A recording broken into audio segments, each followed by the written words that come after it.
bodies hit the floor. Let the bodies hit the floor. Let the bodies hit the floor.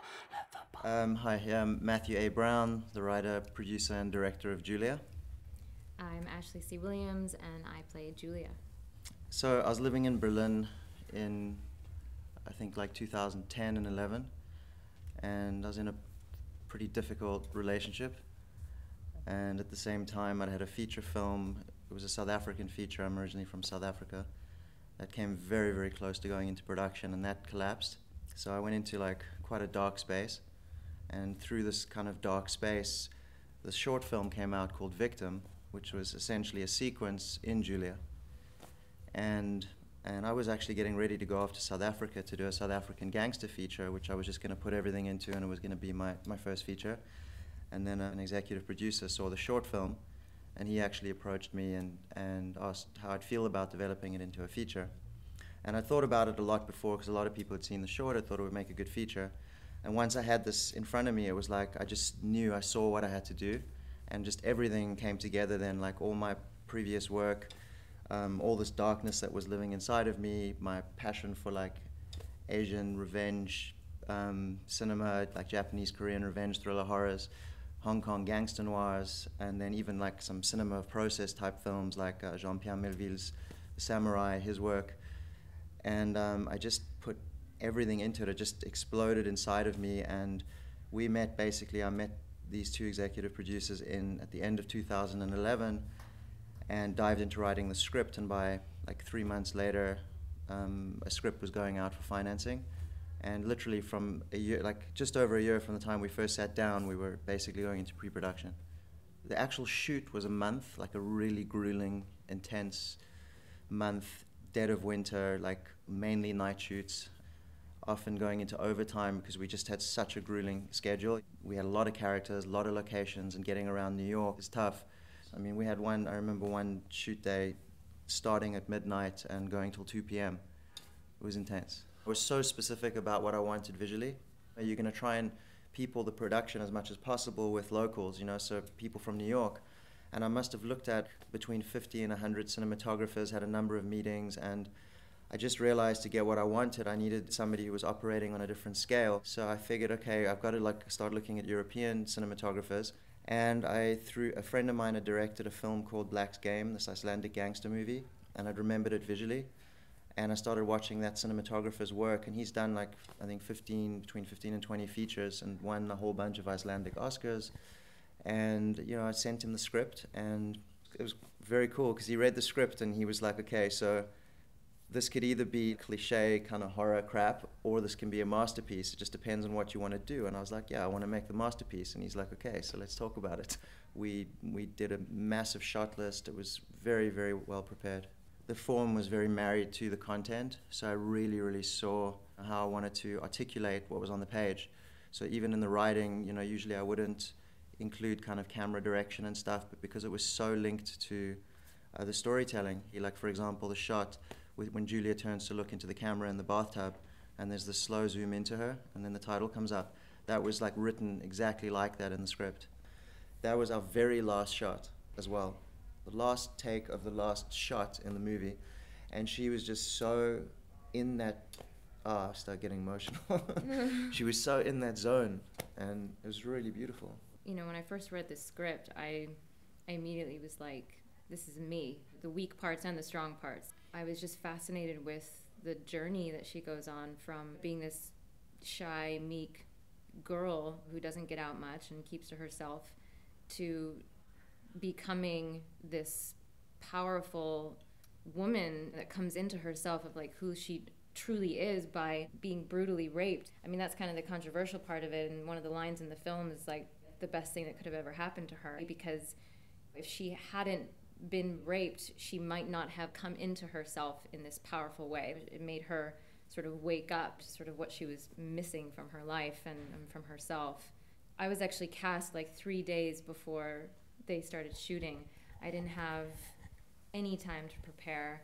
I didn't really know the scope of what I was getting myself into. Like, I wasn't thinking, oh, this whole film is resting on my shoulders, it's all me. It's just kind of like, okay, who am I? What from myself can I bring into this character? What part of me is Julia?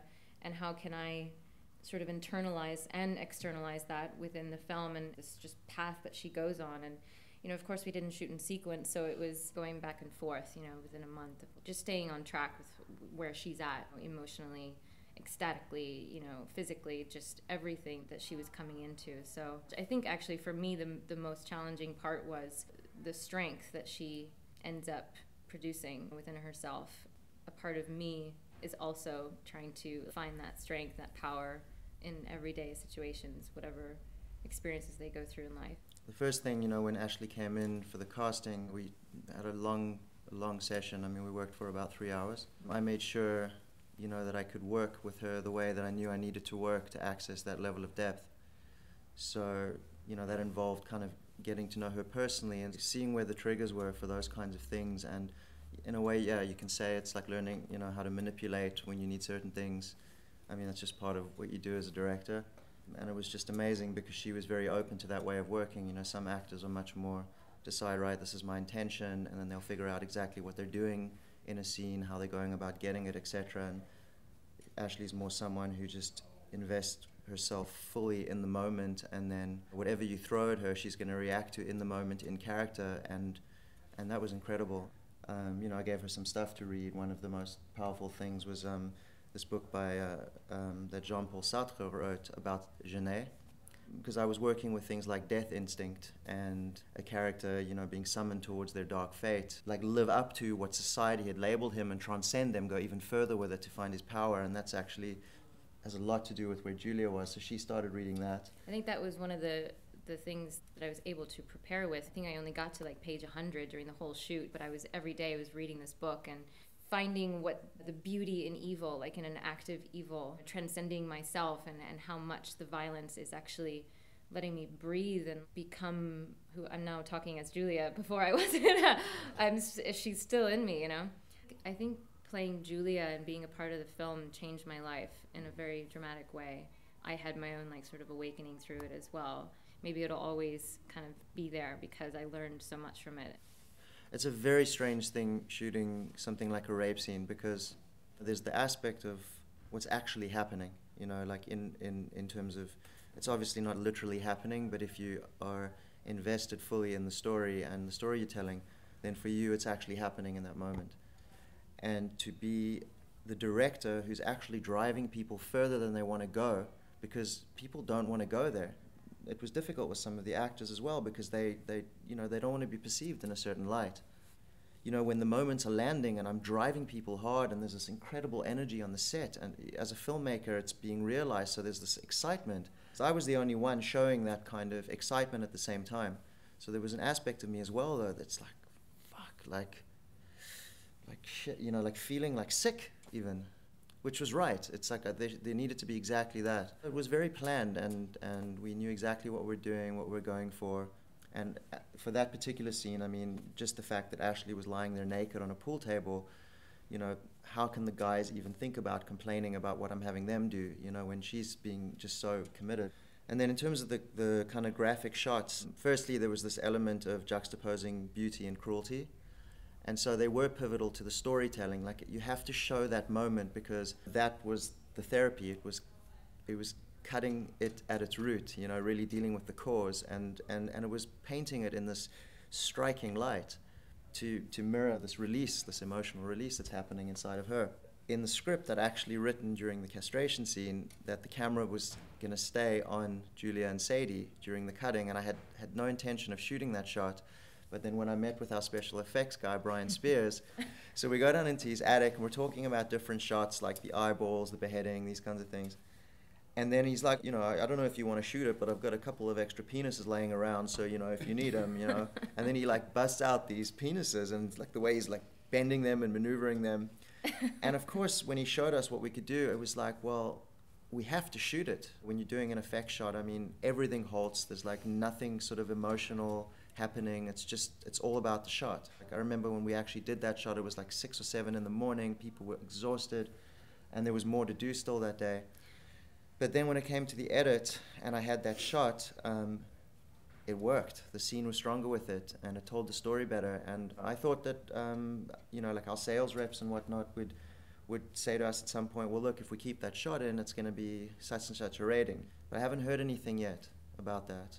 Well, last night was incredible at the festival. It was the first time we saw it with so much of the cast, and just people were blown away. A lot of the actors were so excited, you know, just saying that they had high expectations because a lot of people had read the reviews already, and we've won a bunch of awards already, and but they all said that it exceeded their expectations even, and it was really, really rewarding, like just to share it with them last night. It was a very different experience here from the other festivals because it was just so many people. We shot the movie here in New York, just a lot of love. The screening was also sold out, so just being in a theater filled with people, the vibe is incredible. The things you guys did at the beginning, you know, with the trivia, it just creates like such a nice energy. So everybody's kind of warmed up for it, and then there were these crazy shorts beforehand, and you know, which kind of were pretty extreme, like very extreme in their own ways, which I think was a good thing because it's sort of like it sets the stage a little bit.